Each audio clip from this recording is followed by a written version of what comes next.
padre fue pelotero, fue pitcher de los equipos de La Habana. Después firmó un contrato profesional y jugó con los Senadores de Washington. Te diré que mi mamá también jugó béisbol. Fui a ver a Occidentales contra Centrales, pichó el Curro Pérez por Centrales y sacan a mi hermano de emergente, a Luis, y Luis le da tu huella al Curro por el center field de emergente que decide el juego. Y cuando venía a batear mi hermano, había un señor delante de nosotros, ¿para qué traen ese hombre? Ese hombre, hermano, sí, porque si no se ve, y mi mamá se cayó la boca. Y cuando salió el batazo, él mismo le cayó a carterazo.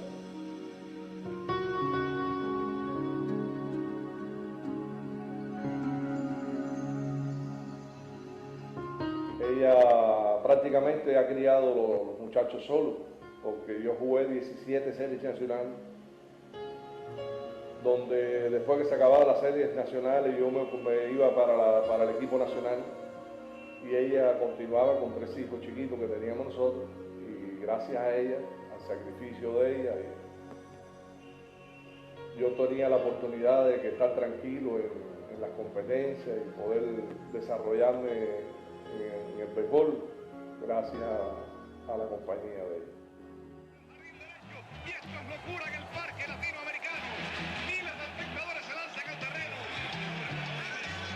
Marchetti todavía no se sabe. Se perdió Marchetti con la multitud. Bueno, no va a poder entrar Marchetti. La mayoría de los periodistas están concentrados en el latinoamericano.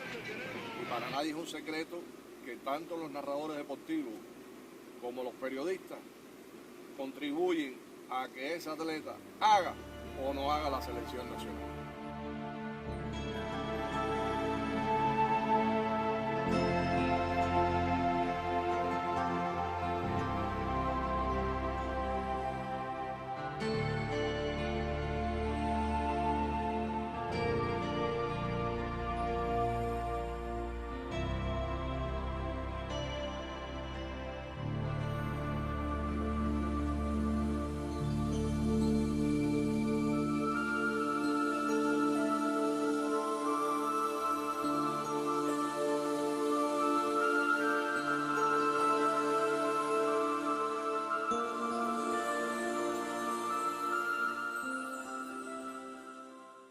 Dentro del juego, el receptor tiene mucha comunicación con el director del equipo, porque nadie mejor que un receptor sabe cuando un lanzador está mermando ya en los lanzamientos, la que la bola no le lleva, o si no tiene dominio de esos lanzamientos, y entonces tú se lo vas comunicando al director de acuerdo como vaya el juego, ¿no? Y las características de los bateadores que vienen a batear. El receptor influye mucho, incluso el receptor puede mejorarte, por supuesto, la calidad que tenga tu staff de lanzadores, tu cuerpo de lanzadores, ¿no? Porque le da mucha confianza, le da mucha seguridad. Es una batería, es que es el nombre que lleva, ¿no? Hay una comunicación muy grande entre el receptor y el lanzador. Y para nosotros fue muy importante aquí, ¿no? De la época de Pineda, tener a Juanito como receptor, ¿no? Y en esta oportunidad y suerte para la vida, me tocó tener el mejor de Cuba, que fue Juanito. Yo estuvimos, como decimos nosotros, una gran familia entre Juan Castro y yo, que me llevó al éxito de mi carrera. Como se dice, es el único que juega en zona FAO y está de frente a los demás. Y es el que guiaba a todos los jugadores en el campo. Como luz dentro del juego de pelota, lo que te puede suceder o lo que te va a suceder, pienso que ese era José Miguel Pineda.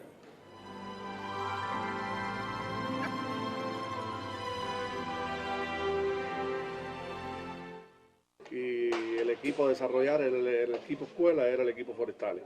Yo tuve el privilegio y la posibilidad esa de poder desarrollar a esos muchachos que después con el tiempo se convirtieron en estrellas, en peloteros del equipo Pinar del Río, en el equipo, inclusive en equipos Cuba.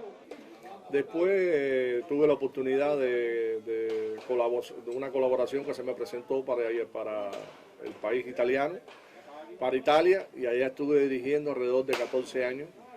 Me fue muy bien allá. Primero dirigí en Modena un equipo que estuve trabajando con él en Serie C, y de Serie C lo llevé a la primera categoría, Serie A, y de ahí estuve trabajando, dirigiendo ese equipo en Serie A alrededor de 9 años.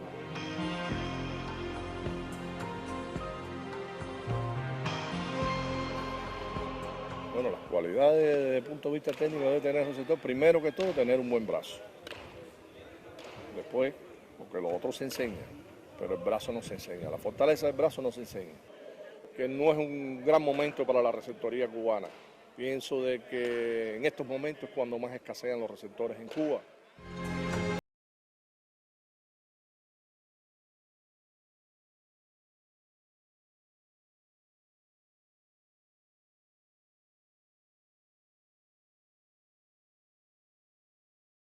No, yo te diría que es una posición que requiere de mucho tiempo. No es una posición tan fácil. Requiere de mucho tiempo y yo te diría no solamente aquí en Cuba, en Estados Unidos, en Japón, en los lugares que uno bueno, ha visitado y ha visto béisbol, hay pocos receptores de un nivel alto.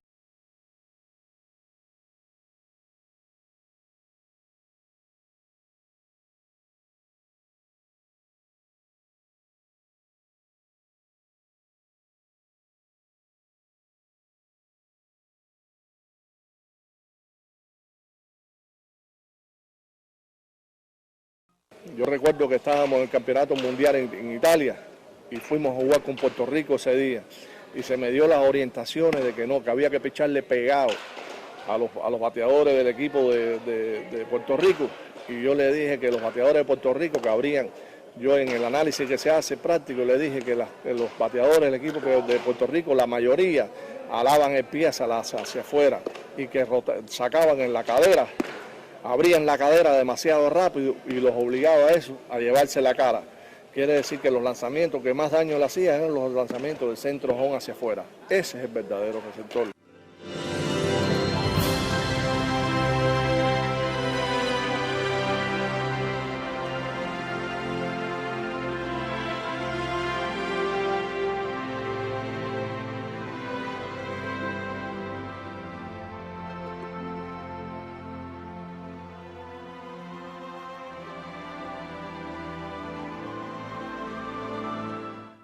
El equipo Cuba, cuando en los años 80 se hacían selecciones en Venezuela, en México, en todos esos lugares se hacían selecciones de peloteros de AAA, de AA y de todas partes, y nosotros los vencíamos fácil. Yo recuerdo que en Venezuela teníamos gira inclusive de dividir el equipo en dos porque no nos hacían resistencia y jugaban con todos los atletas de su nacionalidad, conjuntamente con muchos extranjeros que jugaban para esos equipos y nosotros les ganábamos fácil. Nosotros en aquella época teníamos un buen béisbol.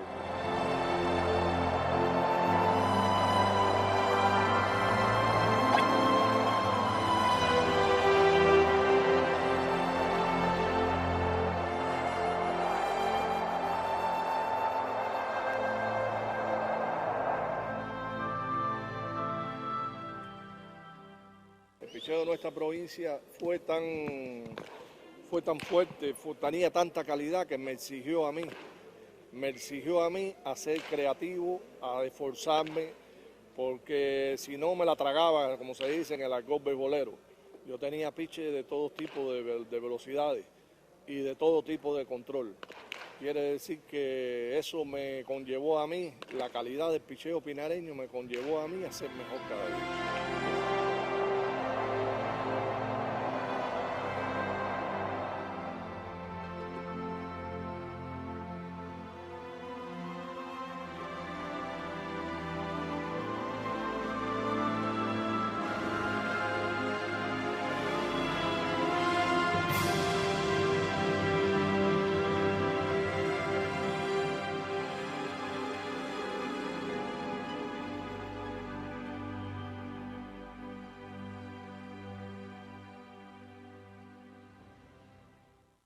Es que él empieza, cuando él cambia, le decía al principio de la conversación, de este intercambio, cuando él comienza a hacer esas cosas así, ese es su estilo, ¿no? O sea, lo que se recomienda, como se debe enseñar, digamos, en el caso de los foul fly, es que la bola se reciba arriba, ¿no? Para que la bola cuando pase por la vista no se pierda, ¿no? Y él prácticamente incluso, él alejaba esta mano y lo fiteaba más o menos a la altura del cinto, más o menos a la altura del abdomen. Las mascotas que yo quechaba no tenían calidad. Las mascotas vato esas que yo quechaba hoy en juego, y a los 2 días había que arrancar Pedrito, el director del INDE, para La Habana, a buscarme una mascota. Llegaba aquí 8 menos cuarto por ahí, la metía dentro de un tanque 55 galones mojada para poder amoldar, para poder quechar el juego ese. Al igual que a veces con los lanzamientos bajos, que se recomienda generalmente que los queches, pues bueno, se dejen caer suavemente, también con el pecho, se inclinen, poner la mascota en un lugar donde la bola puede entrar, ¿no? ¿Qué es lo que dice la técnica? No es que no lo hiciera en un momento determinado, que no bloqueara una bola, pero sí él tenía esa virtud porque tenía muy buenas manos, ¿no? Que en determinados lanzamientos, que él apreciaba, incluso a veces hasta un hombre en tercera base, un hombre en posición anotadora, él podía, porque tenía esa virtud, ¿no? Lo aprendió tirando pelotas contra la pared. O sea, era un hombre que sí practicaba mucho los tiros de short bound, o sea, los tiros esos cortos, ¿no? Que pican delante de home.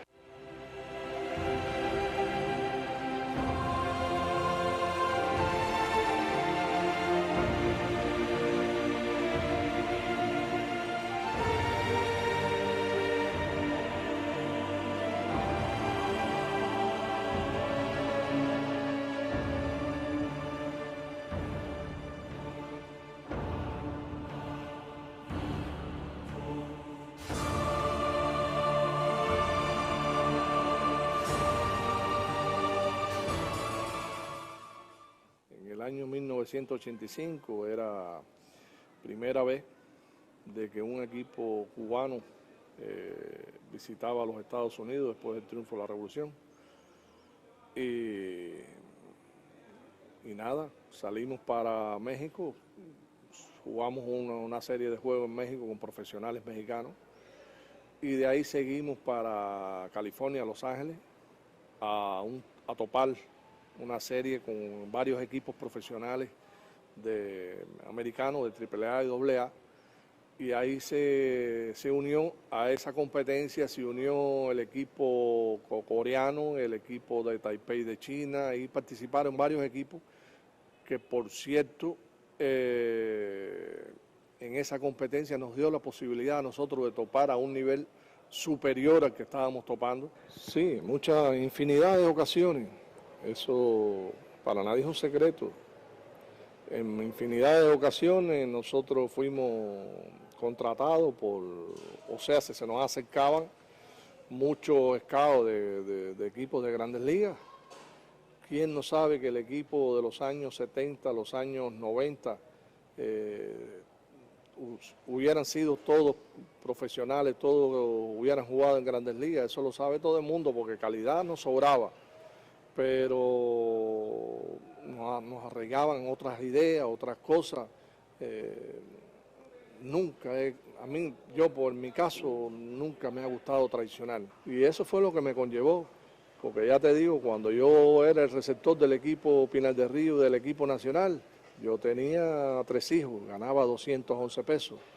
Y sin embargo nunca dimos un paso en falso, nada de eso, porque bueno, primero que todo sentíamos amor por la camiseta que representábamos, ya era la de Pinar del Río o la de Cuba.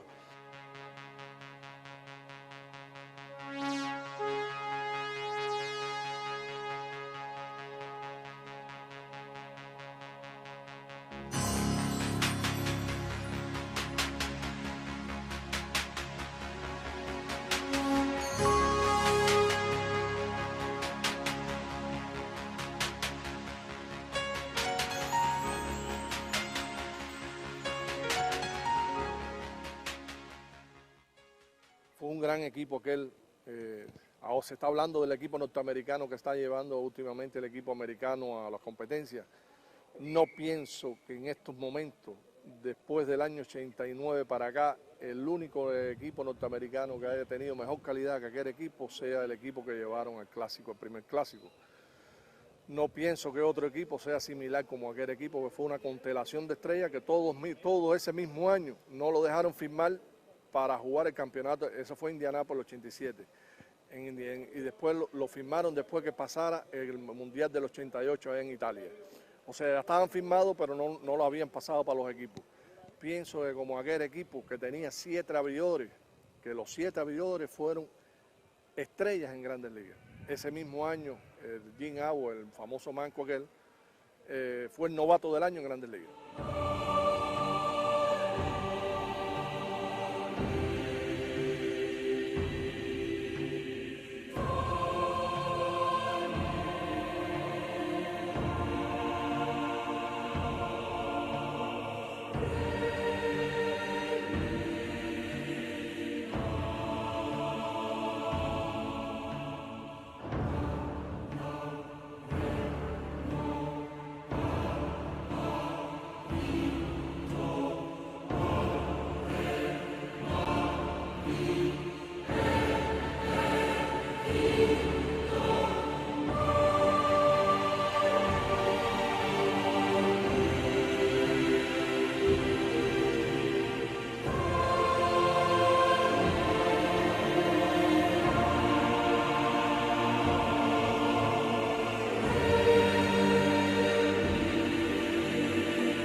Después en el Campeonato Mundial en Italia, yo comencé jugando y después ya a finalizar el campeonato fui sustituido. Ya no era imprescindible en el equipo nacional. Ya decidí yo que en ese momento era el momento mío de retirarme ya. Vargas se me tira fuerte en el home.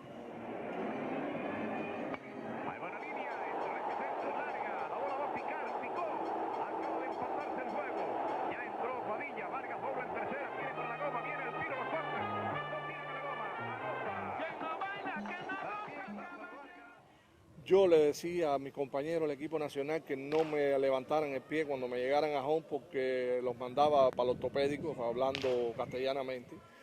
Vargas me levanta el pie y yo intencionalmente, fue una cosa de que no sé, me vino y le di con el pie en el pecho.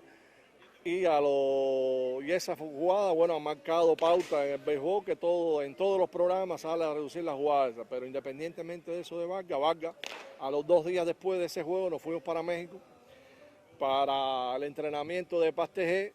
Y ahí el psicólogo Paulo me dijo, coño Juan, no podemos tener dos atletas disgustados en el equipo. Y le dije, no hay problema ninguno, ¿cuál es el problema? Le dije, ven acá, Malú, porque yo le decía Malú a Vargas, una famosa novela que había aquí en Cuba, y yo le decía Malú a Vargas, cariñosamente, ¿no? Porque era mi amigo y mi hermano, y una gente a cual yo respeto mucho y considero, y además una gente, tremenda persona. Pero el calor de juego nos llevó a eso, y existía eso antes en el terreno pelota, no éramos contrarios, en el terreno pelota éramos contrarios, después de juego éramos amigos, hermanos, salíamos, todas esas cosas.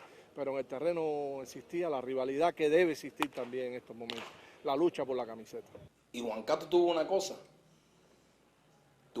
que pocos receptores jamás yo lo escuché que ellos lo hicieron. Con otros lanzadores aquí le decía, dale sin seña, y aquí nosotros teníamos un cuerpo de lanzadores en aquella época que era prodigiosa. El árbitro era Montesino, estaba corriendo Silvio Monte. Era una selectiva donde se reunían el equipo de Provincia Habana, agricultores, la isla y Ciudad de La Habana, hacían un solo equipo. Y nosotros los pinareños teníamos uno solo. Y estaba corriendo Silvio Monte segundo y dieron gira a los files. No me acuerdo a qué jardín, me parece que fue jardín derecho donde Casanova tira home.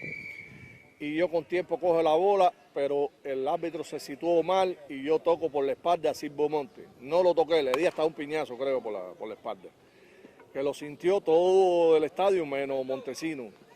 Ahí mismo se acabó el juego de pelota, el juego estaba apretado, era una carrera que decidía y entonces, bueno, con esa carrera nos ganó el juego ese en la Ciudad de La Habana. La Habana, que era cuando aquello. porque yo le había dicho a Héctor Rodríguez en La Habana en una entrevista que me hizo, un doble juego del latinoamericano, que la curva era la que me estaba, o sea, que había bajado el rendimiento ofensivo porque me estaban tirando mucha curva, pero eso no es cierto. Cuando uno está bien al bate, no hay lanzamientos que te sean difíciles, porque en mi vida, mi carrera deportiva, yo di, creo que fueron 96 o 98 jonrones, y de los 90 y pico que di, casi 80 fueron con lanzamientos de rompimiento, curva y eso. Bueno, él dijo eso, pero yo soy del criterio de que un bateador puede decir el lanzamiento que le hace daño. Ahora, lo que tiene que prepararse y pensar que cada vez que vaya a un juego, el pitcher contrario le va a tirar ese lanzamiento, porque ella dijo que se le hacía daño. Pero si se prepara para ese lanzamiento, yo pienso que no debe fallar tanto. Porque un lanzamiento preparado no es para que falle tanto.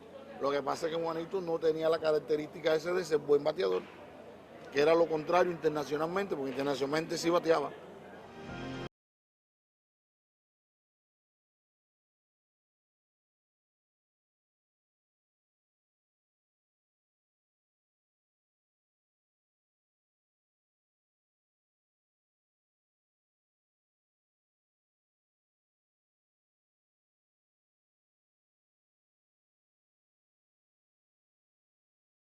Te voy a decir, hay una anécdota muy buena que cuando Sergio era el director del equipo y Juan Castro y Medina eran los catchers.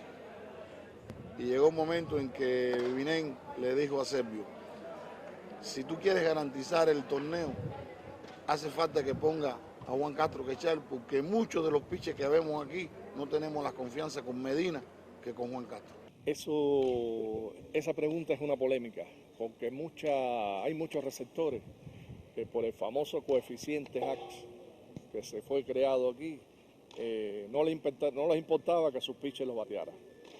O sea, sí, era más cómodo pedir recta, porque con la recta es más fácil sacar en segunda base. Cuando te roban es más fácil sacar con recta que no con rompimiento. Yo recuerdo que sacar out con un tenedor de Rogelio era dificilísimo, porque era una bola que se movía mucho y después que la enterraba. El 80% de los tenedores que tiraba Rogelio, por ejemplo, por citarte un nombre, era contra la tierra. Las manos prodigiosas que tenía Juan Castro no las tenía otro receptor aquí en Cuba. Y cuando él te decía, tírala ahí, de piconazo, tírala, que estaba seguro que esa bola no pasaba. Pero es cuando él te decía a ti, tírala, porque a veces tú no querías y él se empecinaba, tírala y tírala y tírala. Ahí es donde venía el éxito. Y yo en varias oportunidades yo tuve la oportunidad de que Juanito me decía, tírala, y con el tenedor que era un poco más difícil todavía, y Juanito lo fildeaba. Juanito no bloqueaba, era de muy pocas veces bloquear la bola, y él fildeaba los lanzamientos. Eso es la agilidad y el, ¿cómo se llama? Las manos tan prodigiosas que Dios le dio a él, y así mismo se manejó y así mismo pasaba nosotros. Pero Juanito, yo creo que detrás del plato, maestro de los maestros. Yo creo que ninguno de las dos, ni Pajón ni Whitefish. Ese es un maestro. No, Whitefish. Porque se sobreentiende que el lanzamiento que se señala como Pajón da la mascota y yo no era más filial.